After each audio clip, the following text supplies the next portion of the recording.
Ada sebuah kisah tentang seorang wanita yang hidup sangat menderita karena terus-menerus mengalami KDRT dan mendapatkan ancaman-ancaman mengerikan dari suaminya sendiri. Berusaha mencari perlindungan, sang wanita pun berkali-kali mencoba menghubungi pihak berwajib. Namun, naas, keluhannya itu tak langsung ditanggapi secara serius. Entah apa alasannya. Kegagalan pihak berwajib dalam menanggapi laporan dari sang wanita jelas berujung fatal, karena sang wanita pada akhirnya harus mengalami nasib tragis dan meregang nyawa di tangan suaminya sendiri. Jadi, begini kisahnya. Ranim Oude adalah seorang wanita asal Suriah berusia 22 tahun yang lahir pada sekitar tahun 1996. Pada tahun 2014, atau ketika usianya baru menginjak 18 tahun, Ranim beserta keluarga besarnya melarikan diri dari negara asal mereka, yaitu Suriah. Diketahui, kala itu Suriah memang sedang dilanda perang saudara, sehingga tak lagi aman untuk ditinggali. Dalam pelarian, negara yang mereka pilih setelah berhasil kabur adalah Inggris. Saat itu, Ranim dan keluarganya memilih untuk menetap di Solihull, sebuah wilayah yang berada di bagian tenggara kota Birmingham, Inggris. Di media sendiri tidak disebutkan satu persatu identitas dari keluarga Ranim yang turut pindah ke kota tersebut. Yang jelas, beberapa dari mereka adalah keluarga inti Ranim yang terdiri dari ibunya yang bernama Khawla Salim, ayah tirinya yang bernama Muhammad Salim, bibi dari ibunya yang bernama Nur Nuris, nenek dari ibunya yang bernama Salimah Hobi, dan Kinan Salim, adik perempuan Ranim yang usianya 7 tahun lebih muda dari Ranim. Menurut keluarga dan orang-orang sekitarnya, Ranim adalah gadis berparas manis yang pendiam dan tak banyak bicara. Walaupun begitu, gadis itu disenangi oleh orang-orang di lingkungannya karena kepribadiannya yang ramah dan menyenangkan.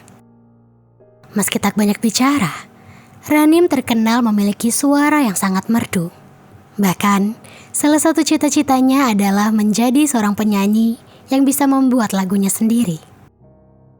1 tahun setelah pindah ke Inggris, tepatnya di tahun 2015 atau ketika usianya menginjak 19 tahun, Ranim pun melanjutkan pendidikannya dengan mendaftar di Solihull College. Tidak disebutkan jurusan apa yang diambil Ranim di kampus itu, tapi yang pasti, semua keluarga Ranim mengatakan bahwa ketika memulai tahun pertamanya, keceriaan tergambar jelas di wajah Ranim sepanjang hari. Di sisi lain, di kisah ini terdapat juga seorang laki-laki bernama Janbas Tahrin, atau lebih akrab disapa Janbas. Seperti keluarga Ranim, Janbas juga datang ke Inggris, tepatnya ke kota Solihull di tahun 2015 sebagai seorang imigran dari negara perang, yaitu Afghanistan. Namun, berbeda dari keluarga Ranim yang masuk ke Inggris secara legal, Janbas justru berbohong tentang usianya, entah karena apa. Kala itu, Janbas mengatakan kepada pihak imigrasi bahwa dirinya adalah pemuda di bawah umur karena usianya baru menginjak 18 tahun. Padahal, berdasarkan kenyataan yang sebenarnya, saat itu Janbas sudah berusia 21 tahun dan bahkan telah menikah serta memiliki buah hati dengan seorang perempuan di negaranya tersebut. Setelah berhasil masuk ke Inggris, Janbas pun kemudian tinggal di Solihull bersama dengan ayahnya yang telah bermigrasi terlebih dahulu. Tidak ada informasi apapun mengenai identitas ayah Janbas ataupun keluarga lainnya. Tetapi dari yang diketahui, di Solihull, ayahnya itu memiliki sebuah supermarket kecil yang menjual beberapa jenis barang dan kebutuhan rumah tangga. Tak lama setelah pindah ke Solihull, Janbas kemudian mendaftar ke Solihull College, kampus tempat Ranim berkuliah. Di sana, Ranim dan Janbas pun secara tak sengaja bertemu. Dan dari situ, Janbas langsung terpesona dengan kecantikan paras Ranim dan juga kelembutan sifatnya. Masalahnya, ketertarikan Janbas kepada Ranim tampak tak biasa dan malah cenderung seperti obsesi buta. Bahkan, di pertemuan pertama mereka saja, Janbas sudah berani secara terang-terangan mengatakan hal mengerikan kepada Ranim, yang mana ucapannya kala itu adalah sebuah deklarasi sepihak yang menyatakan bahwa kelak ia akan memastikan Ranim akan menjadi miliknya. Mendengar pernyataan seperti itu dari lelaki yang dikenalnya, tentu saja membuat Ranim terkejut dan ketakutan. Apalagi setelahnya hal-hal yang dilakukan Janbas pun lebih mengerikan lagi. Kala itu entah dari mana Janbas berhasil mendapatkan nomor ponsel Ranim dan mulai mengirimi Ranim pesan setiap hari meskipun Ranim selalu mengabaikannya. Tak hanya itu, Janbas juga sering menguntit Ranim sampai ke rumahnya dan terus memaksa Ranim agar mau berkencan dengannya meskipun Ranim sudah menolaknya berulang-ulang kali. Singkat cerita, di tahun 2016, Janbas akhirnya berhenti meneror Ranim karena wanita itu telah menikah dengan seorang lelaki yang tidak disebutkan identitasnya di media. Tidak ada juga keterangan bagaimana Ranim bisa mengenal hingga menikah dengan lelaki itu. Tetapi pernikahannya kala itu bisa dibilang cukup bahagia. Hingga tak butuh waktu lama, Ranim dan suaminya itu pun segera dikaruniai seorang putra yang tampan dan menggemaskan. Sayang, pernikahan Ranim dan suaminya itu hanya bertahan selama 1 tahun saja. Karena di awal tahun 2017, keduanya tiba-tiba saja memutuskan untuk berpisah, entah karena alasan apa. Adapun dalam persidangan, hak asuh putra mereka berhasil dimenangkan oleh Ranim, sehingga setelah bercerai, Ranim pun benar-benar tidak berhubungan lagi dengan mantan suaminya itu dalam bentuk apapun. Berita mengenai perceraian Ranim pun entah bagaimana akhirnya sampai juga ke telinga Janbas. Mengetahui Ranim sudah kembali sendiri, Janbas pun mulai mendekati wanita itu lagi.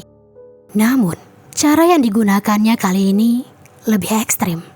Lelaki itu melakukan ancaman kepada Ranim, yang mana jika Ranim menolak untuk menikah dengannya, maka Janbas pun tak segan-segan menghabisi Ranim, keluarga, hingga buah hatinya. Mendapatkan ancaman mengerikan itu dari Janbas, Ranim yang panik tidak bisa lagi berpikir jernih. Wanita itu pun akhirnya menyetujui permintaan Janbas, dan singkat cerita mereka berdua pun menikah pada bulan April tahun 2017. Meskipun pernikahan itu tidak diakui oleh hukum Inggris dan juga tidak mendapatkan restu sepenuhnya dari keluarga Ranim. Menikah dengan laki-laki yang kasar dan obsesif seperti Janbas tentu saja adalah sebuah neraka bagi Ranim. Setelah menikah, Janbas langsung mengatur semua aspek kehidupan Ranim. Lelaki itu membawa Ranim dan buah hatinya jauh dari keluarganya dan juga melarang Ranim berkomunikasi dengan mereka terlalu sering. Ranim yang pada dasarnya memang pendiam, menjadi lebih sunyi lagi ketika hidup secara terpaksa dengan Janbas. Binar ceria yang ada pada diri Ranim mulai pudar, berganti sepenuhnya menjadi ekspresi tertekan yang terpancar jelas dari raut wajahnya. Seiring waktu berjalan, tindakan Janbas pun semakin keterlaluan. Setiap kali respon Ranim tak sesuai keinginannya, Janbas tak akan segan langsung melakukan kekerasan secara fisik maupun verbal kepada Ranim. Bahkan, untuk semakin menjauhkan Ranim dari kehidupan sosial, Janbas sering menolak teman dan tetangga yang ingin mampir ke rumahnya dengan mengatakan bahwa Ranim sedang tidak stabil secara mental sehingga sering menyebabkan masalah. Meskipun kehidupan pernikahannya itu semakin buruk dari hari ke hari, Ranim tetap berusaha keras untuk melanjutkan pendidikannya di Solihull College. Ranim ingin menjadi ibu yang membanggakan bagi buah hatinya dan dapat mengejar karir impiannya kelak. Meskipun terasa sederhana, bisa menghadiri kelas demi kelas di kampusnya saja adalah hal yang sangat luar biasa bagi Ranim. Setiap harinya, Ranim harus bertengkar hebat terlebih dahulu dengan Janbas sebelum bisa benar-benar pergi ke kampus. Bahkan, karena khawatir dengan keselamatan putranya jika ia meninggalkannya di rumah dengan Janbas, Ranim pun harus menitipkan putranya ke tempat penitipan anak terlebih dahulu sebelum masuk kelas. Singkat cerita, tepatnya pada bulan November tahun 2017, tidak jelas apa yang sebenarnya telah terjadi, tetapi tiba-tiba saja Ranim mengetahui semua rahasia Janbas. Mulai dari usia lelaki itu hingga kenyataan bahwa Janbas sebenarnya telah memiliki seorang istri dan 3 buah hati di Afghanistan. Tak hanya itu, yang lebih mengejutkan lagi adalah ternyata Janbas lumayan sering bolak-balik Afghanistan Inggris, sehingga di waktu itu istrinya di sana pun tengah mengandung buah hati mereka yang keempat. Mulanya, meski terkejut, Rani mencoba memendam semua informasi itu sendiri sambil mencari bukti. Namun, dalam pencariannya Rani malah merasa semakin marah dan sakit hati. Karena ternyata di belakangnya Janbas rupanya sering mengolok-olok Ranim serta istrinya di Afghanistan dengan teman-temannya, menertawakan betapa bodohnya mereka berdua karena tidak tahu bahwa Janbas telah memadu mereka. Mengetahui hal itu, Ranim pun tidak bisa diam lagi. Suatu malam di rumah mereka, Ranim akhirnya memberanikan diri untuk mengkonfrontasi Janbas dan meminta diceraikan atau dirinya akan pulang ke rumah orang tuanya. Mendengar hal itu, Janbas pun mulai mengamuk. Lelaki itu mengeluarkan berbagai emosi agar bisa memanipulasi Ranim. Mulai dari marah, sedih, memohon, hingga mengancam akan menghabisi nyawanya sendiri jika Ranim berani meninggalkannya. Namun, Ranim tak peduli. Malam itu Ranim tetap menggendong putranya keluar dan pergi dari rumah Janbas dengan menggunakan taksi untuk pulang ke rumah keluarganya.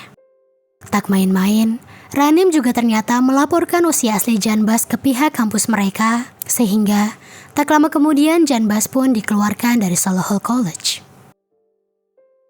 Ditinggal Ranim dan dikeluarkan dari kampus karena wanita itu, Janbas pun menggila. Dengan nekat lelaki itu menyayat tangannya sendiri, lalu kemudian memotretnya dan mengirimnya kepada Ranim. Pada pesannya, tak lupa Janbas membuat kesan seolah-olah Ranimlah yang telah membuat dirinya frustasi seperti itu. Sayang, lagi-lagi pesan terornya itu diabaikan begitu saja oleh Ranim. Kesal karena Ranim tak membalas pesannya, Janbas pun kemudian mendatangi rumah keluarga Ranim, yang mana kedatangannya itu tentu saja ditolak mentah-mentah oleh keluarga Ranim yang telah mengetahui semua perilaku busuk Janbas. Menghadapi penolakan keluarga Ranim, bukannya mundur, Janbas malah semakin menantang.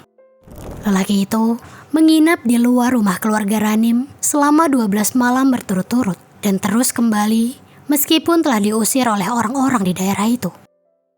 Selama menginap di depan rumah keluarga Ranim, lelaki itu juga selalu memancing keributan dengan berteriak dan mengancam keluarga Ranim dengan suara yang keras untuk memancing orang-orang di rumah itu, terutama Ranim, agar mau menemuinya.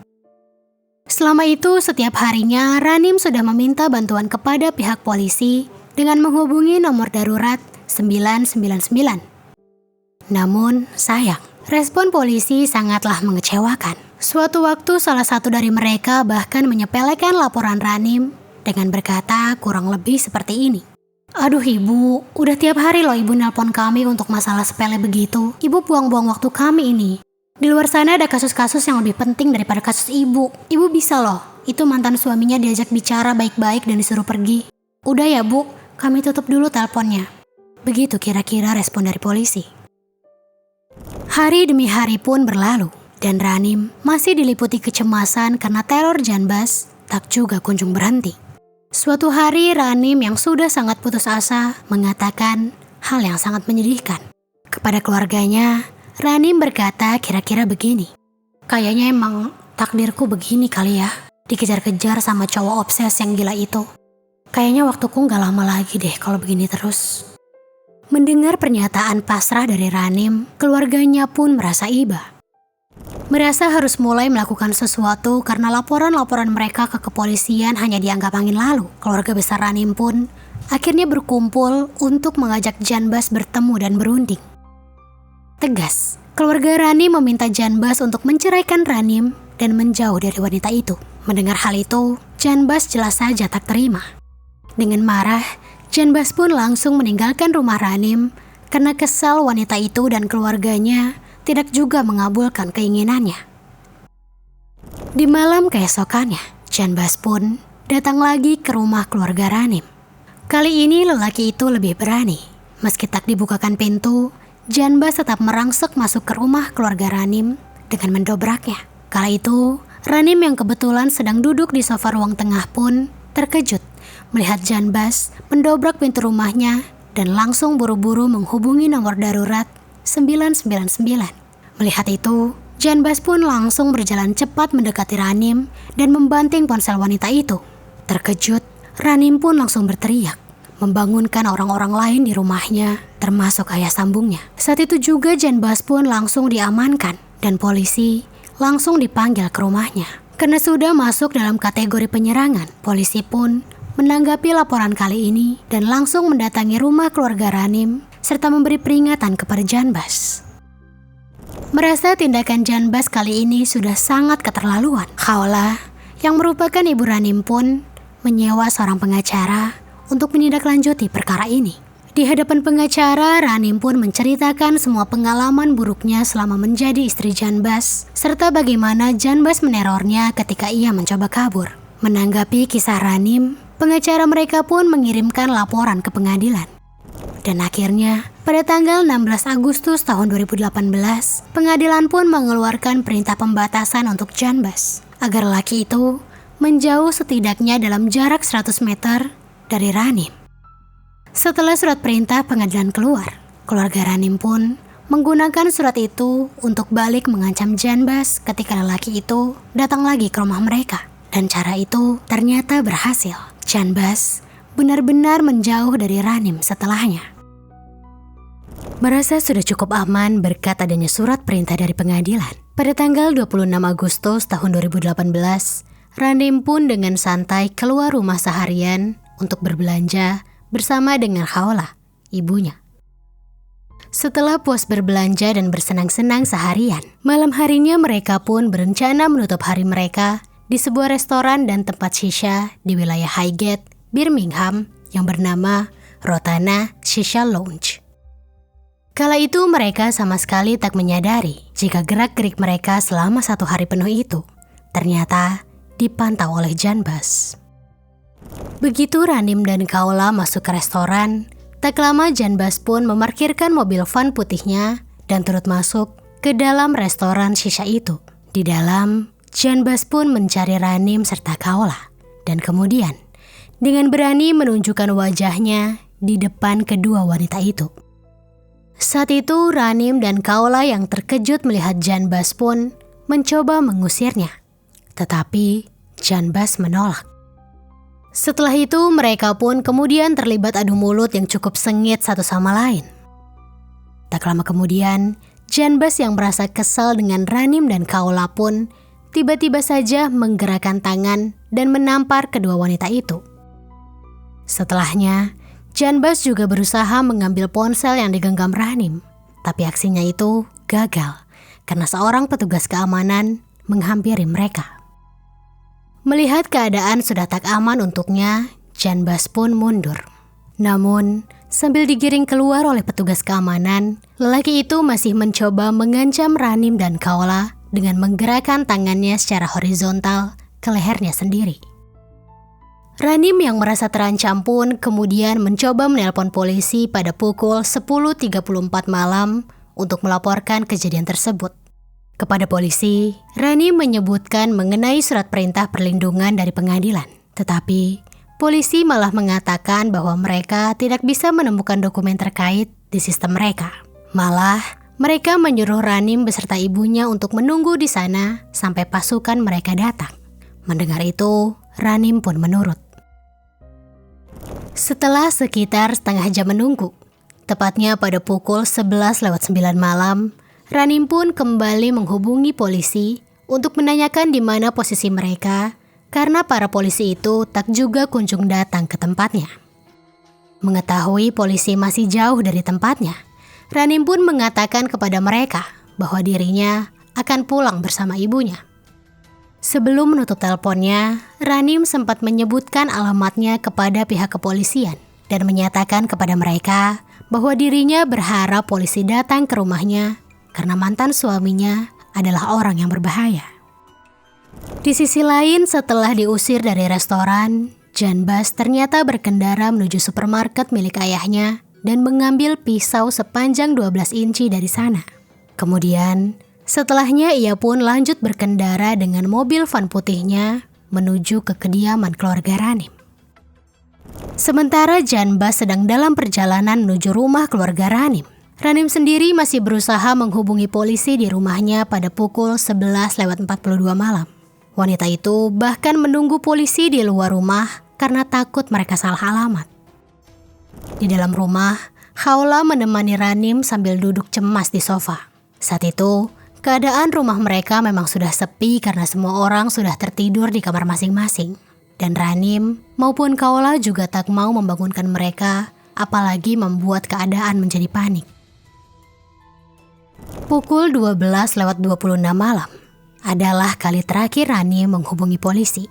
Dan jawaban mereka lagi-lagi mengecewakan.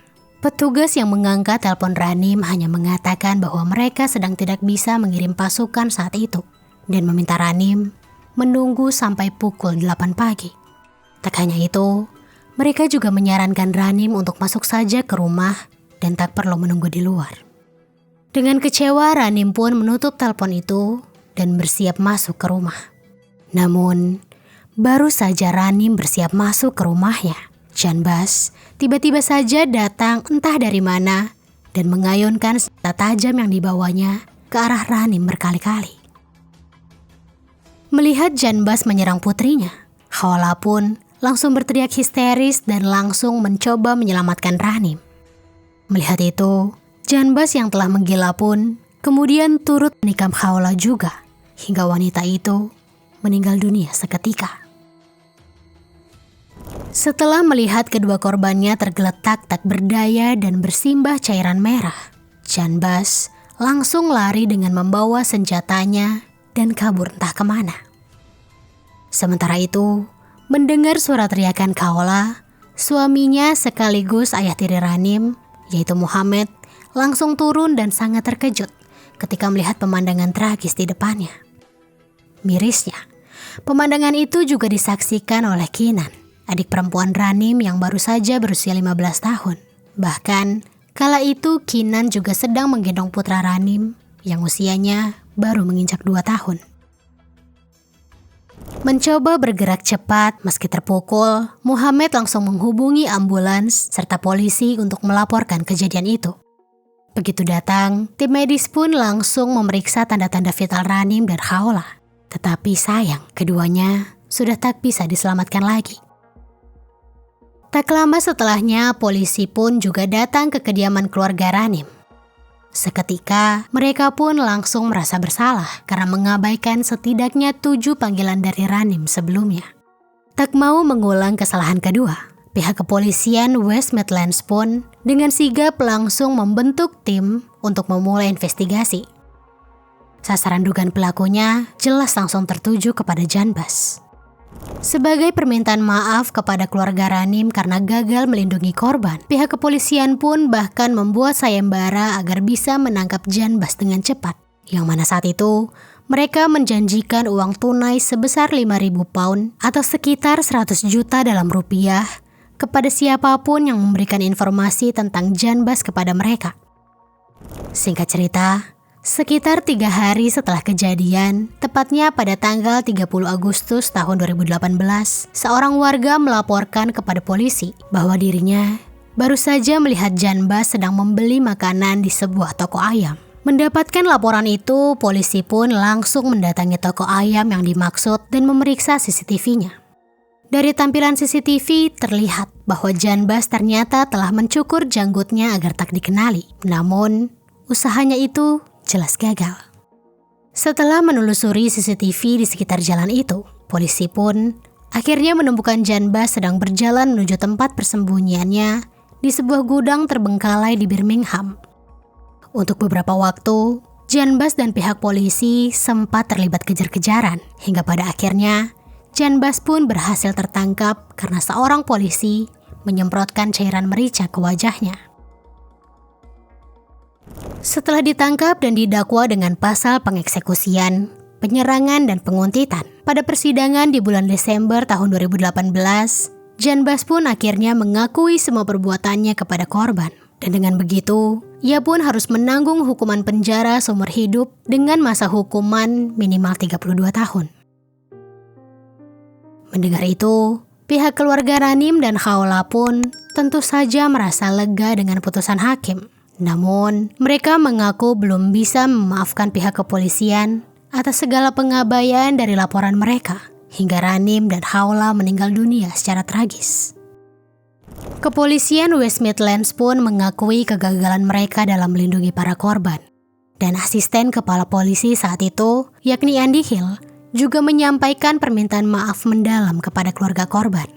Meskipun begitu, noda hitam yang telah mereka torehkan tak akan pernah hilang. Selamanya, masyarakat akan mengenang kasus Ranim dan Khawla sebagai kasus kegagalan polisi terburuk sepanjang sejarah di Birmingham, Inggris.